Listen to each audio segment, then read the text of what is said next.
दरभंगा को मिली अमृत भारत ट्रेन को सांसद गोपाल जी ठाकुर ने हरी झंडी दिखाकर रवाना किया। बिहार को 3 नई अमृत ट्रेन, तेलंगाना, राजस्थान और दिल्ली से कनेक्टिविटी और 4 नई पैसेंजर ट्रेनों की सौगात मिली है। रेल मंत्री अश्विनी वैष्णव वीडियो कॉन्फ्रेंसिंग के माध्यम से इन तीनों ट्रेनों को हरी झंडी दिखाकर रवाना किया। सांसद गोपाल जी ठाकुर ने प्रधानमंत्री नरेंद्र मोदी एवं रेल मंत्री अश्विनी वैष्णव को धन्यवाद देते हुए कहा कि रेल मंत्रालय की इस पहल को बिहार के यात्रियों के लिए एक नई उम्मीद के तौर पर देखा जा रहा है। यह न केवल लोगों की यात्रा को सुगम बनाएगी बल्कि प्रदेश के कई हिस्सों को देश के बड़े शहरों से जोड़ने में महत्वपूर्ण भूमिका निभाएगी। जो है आज यहाँ से जब चलेगी तो पहला स्टॉपेज कमतौल है, उसके बाद कमतौल के बाद जनकपुर रोड, सीतामढ़ी, बरगिनिया और बरगिनिया के बाद रक्सौल, सिकटा, नरकटिया। हम लोग नरकटिया के तक जाएंगे। स्पीड तो जैसे मतलब और सेक्शन पर डिपेंड करता है कैसा सेक्शन है, और यहाँ हम लोग का 100 का सेक्शन है। यहाँ से नरकटिया तक 100 में चलेंगे। उससे आगे जहाँ जाएगी गाड़ी तो उसके अनुसार ट्रैक का जो स्पीड होता है उसके अनुसार। आप बुझू जे प्रत्येक दिन कोई दरभंगा अजमेर ये घोषणा भेले एक तरह के बंद भ गेल है न प्रदीप जी, और प्रदीप जी सुजीत मल्लिक भी है जानता है।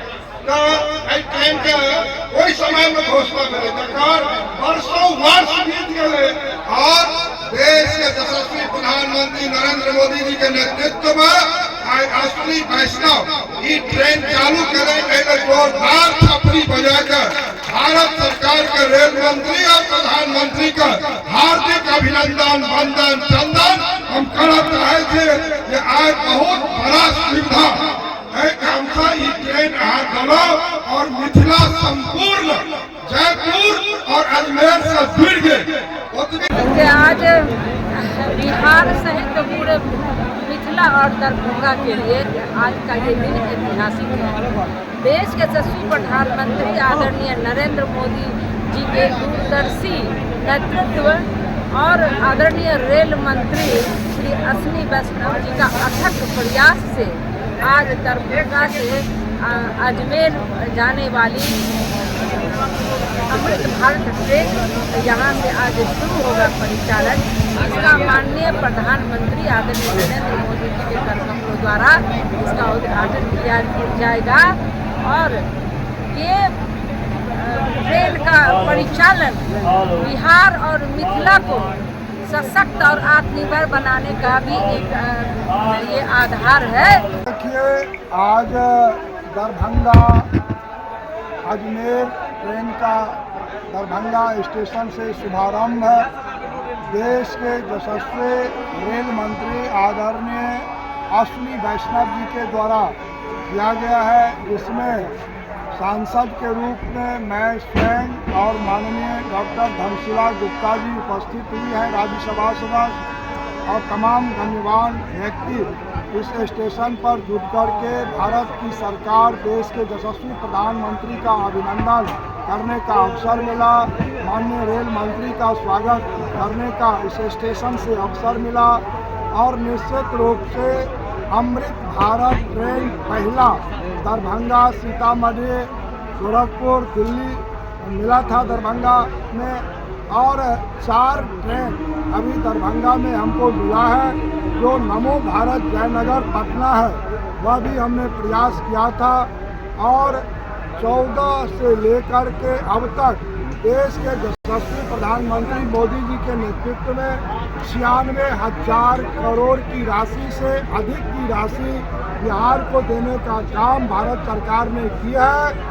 और निश्चित रूप से 88 साल बाद जहां कोसी रेल महासेतु 516 करोड़ की लागत से बना, वहीं 47 साल बाद सकरी हसनपुर पर काम युद्ध स्तर पर हो रहा है और वहीं दरभंगा से जो समस्तीपुर का दोहरीकरण का काम चल रहा है। दरभंगा विश्व स्तरीय स्टेशन बन रही है। अमृत भारत स्टेशन में लहरियासराय सकरी पर काम चल रहा है और जो ककरघट्टी सीसो बाईपास बना है 389 करोड़, वहाँ बगल में मेगा कोचिंग प्लान के तहत हमने वहाँ 5 नया प्लेटफॉर्म और 2 यार्ड के लिए 350 करोड़ की लागत से प्रस्ताव रेलवे मंत्रालय को गया है और नई स्टेशन वहाँ पर बनने जा रहा है। और दरभंगा के लो कॉस्ट आरओबी से लेके 8 आरओबी पर काम चल रहा है।